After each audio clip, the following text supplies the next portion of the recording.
Today I heard this really cool story about wolves and the social behavior when they're traveling in packs. The story goes like this. The older wolves lead the pack from the front. The sick, the weak wolves are right behind them. Behind them are the regular wolves, and then trailing in the back is the alpha. And the reason for this is that if the older or weaker or sick wolves are in the back of the pack, they're more likely to be attacked and be defenseless. They're more likely to be left behind. And this is why they're in the front of the pack, so they can dictate the pace so that the pack can stay together. This also allows the alpha to provide protection from behind, as well as being able to keep an eye on everyone and making sure everyone stays together. Now, I did a little bit of Googling just to see if this was true, and apparently this is not something that happens in the wild. I guess it was observed in captivity, and there's a bunch of naysayers who want to just poo-poo the story. I don't really care if it's true or not. I think it's a great segue and a great picture of what true leadership should be like. So today we're going to talk about 3 types of leaders. I'm sure there's lots of others, but these are the 3 I want to highlight.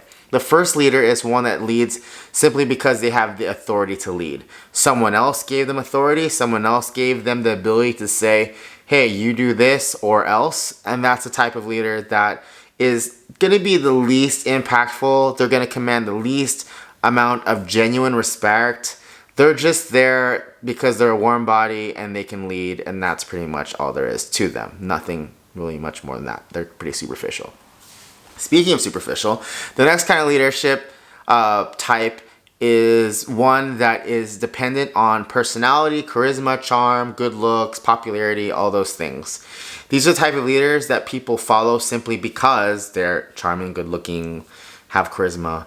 They're the type of people that are really, really influential and can cause people to join cults and sell all their things and donate their money to the cult. And these kinds of people could lead people off cliffs, and they will do it gladly and happily because they feel like they belong.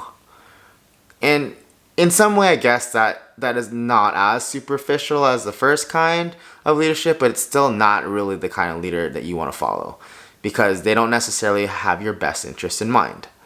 Now, the third type of leader, and the one that I want to highlight for today, is a type of leader that empowers others. These are the types of people who recognize people's potential, their opportunities for growth, and then keeps an eye out for opportunities, or maybe even creates opportunities for these people to learn, to grow, to excel, to experience. And experience is one of the greatest teachers. These are the types of leaders that will be there to help people evaluate what they did well, what they could do better, and what they will do differently next time. These are the kinds of leaders that aren't insecure about the people following them becoming better than them.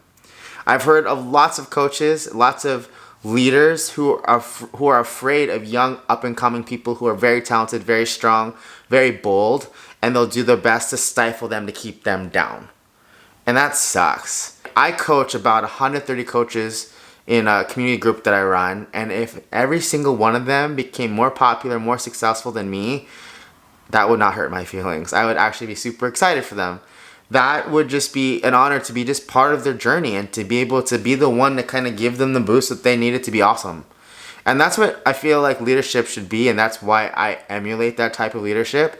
The leadership that I aspire to provide people is one that empowers, one that makes people feel safe to make mistakes and feel safe to learn and feel safe to communicate and share what they're feeling. And that's the type of leader that I want to be, because that's the type of leader that I'm attracted to, and the types of leaders that have helped me become who I am.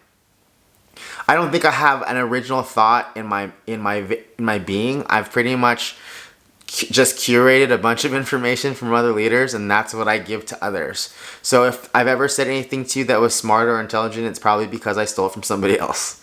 And the reason I am who I am is because I've surrounded myself by leaders who empower others.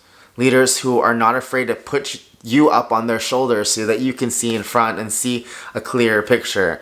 These are the types of leaders that are willing to not diminish themselves or make themselves less, but are willing to lift you up so that you can be more. Those are the kinds of leaders that you want to follow. And if you are a teacher, leader, mentor, whatever it is, that's the type of leader that you want to be, because that's the kind that will be remembered, the kind that is going to make a genuine impact and make other people better. So that's the thought for the day. Hope you guys found this helpful, motivational, inspiring, or whatever it may be. If you guys have any comments or want to share anything, like talk about a leader that impacted you, post that in the comments below. We'd love to hear that story. Until next time, we'll see you next time. Bye, guys.